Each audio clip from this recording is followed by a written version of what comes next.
السلام علیکم، میں ہوں آپ کی میزبان طاہرہ رائے اور آن لائن اردو.com کے یوٹیوب چینل سے آپ کو خوش آمدید کہتی ہوں۔ ہمارے اسٹوڈیو میں جو آج شخصیت موجود ہیں ان کا شمار نوجوان لکھنے والے شعراء میں ہوتا ہے۔ خوش مزاج، خوش گفتار اور بہت زیادہ ٹیلنٹڈ ہیں۔ آئیے ملتے ہیں اسامہ منیر سے اور پوچھتے ہیں ان سے انہوں نے اپنی شاعری کا آغاز کیسے اور کب کیا۔ جی السلام علیکم اسامہ، آپ بتائیے گا کہ آپ نے اپنی شاعری کا آغاز کیسے کیا اور کب سے لکھتے ہیں آپ؟ وعلیکم السلام۔ آلموسٹ 9 کلاس میں تھا تو ایک بار ہمارے ساتھ کلاس میں انٹر ہوئے، انہوں نے ہمیں ایک شعر دیا، بورڈ پہ لکھ دیا کہ اپنی مٹھی میں چھپا کر کسی جگنوں کی طرح ہم تیرے نام کو چپکے سے پڑھا کرتے ہیں، اور کہا کہ آپ سب اس پر غزل کہیں، لکھنے کی کوشش کریں۔ اور اس وقت میں نے اسی لیکچر میں غزل لکھی، دوست کو بھی دکھائی، بس وہ سلسلہ وہیں تک تھا اور رک گیا۔ سر کو بھی ایون دکھانے کی ہمت نہیں ہوئی کیونکہ مجھے لگ رہا تھا کہ اس میں کوئی بات نہیں ہے، اور جیسے ابتدا میں ہوتا ہے۔ پھر اس کے بعد جب میں کالج لائف میں آیا، میری ملاقات تبدیل شرازی صاحب سے ہوئی، وہ بھی شاعر تھے، تو تھوڑی بہت انسپریشن وہاں سے آنا شروع ہوئی۔ پھر کورس میں چلتے چلتے جب مومن خان مومن کا شعر آیا کہ تم میرے پاس ہوتے ہو گویا جب کوئی دوسرا نہیں ہوتا، اب یہ شعر سہل ممتنع پر تھا، اور اتنے آسان الفاظ میں اتنی گہری بات کرنا، اس سے بہت زیادہ انسپریشن ملی، اور یہ خیال کہیں نہ کہیں میرے ذہن میں آیا کہ میں بھی لکھ سکتا ہوں تو مجھے لکھنا چاہیے۔ میں لکھتا رہا، کوشش کی اور دوستوں کو سناتا تھا، لیکن بے وزن چیزیں تھیں، بالکل کوئی پتہ نہیں تھا، جیسے کوئی بچہ چل رہا ہوتا ہے، اسٹارٹ میں چلنا سیکھ رہا ہوتا ہے، گر گر کے کرالنگ کر رہا ہوتا ہے، اس طرح۔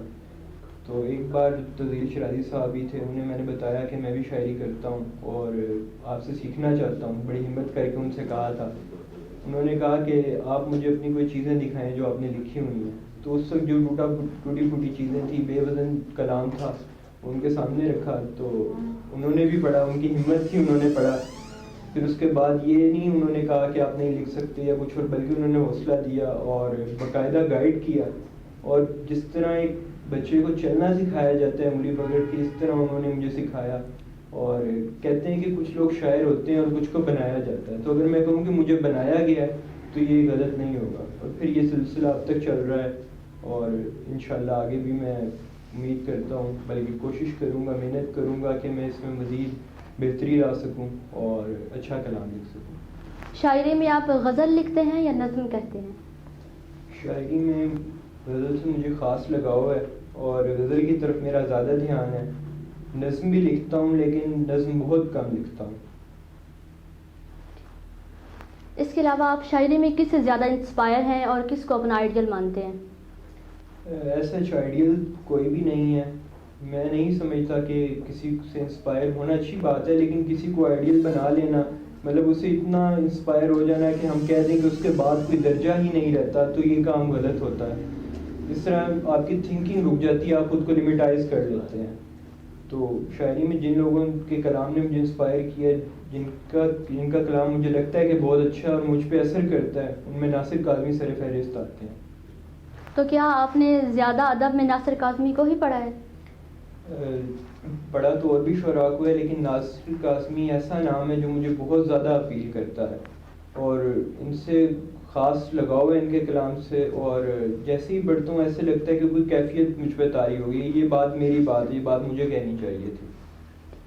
تو آپ آج ہمیں کیا سنانے والے ہیں؟ آپ بتائیں، آپ غزل سننا چاہیں گے یا نظم؟ آپ غزل سنا دیں۔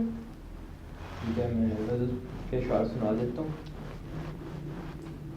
وہ مجھ پہ رنج و الم کا طلسم پھونکتی ہے، پھر اس کے بعد اداسی کی وجہ پوچھتی ہے، سب اس سے خوف زدہ ہیں مگر حقیقت میں یہ بس ہوا ہے جو آنگن میں جھولا جھولتی ہے، اسے میں اس کی محبت کہوں کہ پاگل پن، اسے میں اس کی محبت کہوں کہ پاگل پن، وہ میرا اسم ہتھیلی پہ لکھ کے چومتی ہے، یہ میں نے منصب شاہی پہ بیٹھ کر جانا، یہ میں نے منصب شاہی پہ بیٹھ کر جانا کہ ساری دنیا ہی طاقت کے گرد گھومتی ہے، واہ واہ۔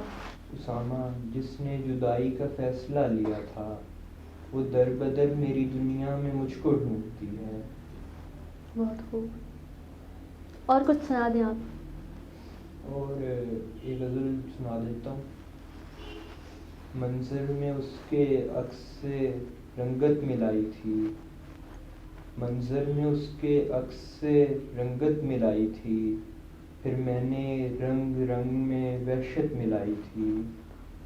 یہ شوق التفات کا یوں ہی نہیں مجھے، یہ شوق التفات کا یوں ہی نہیں مجھے، مجھ میں بنانے والے نے رحمت ملائی تھی.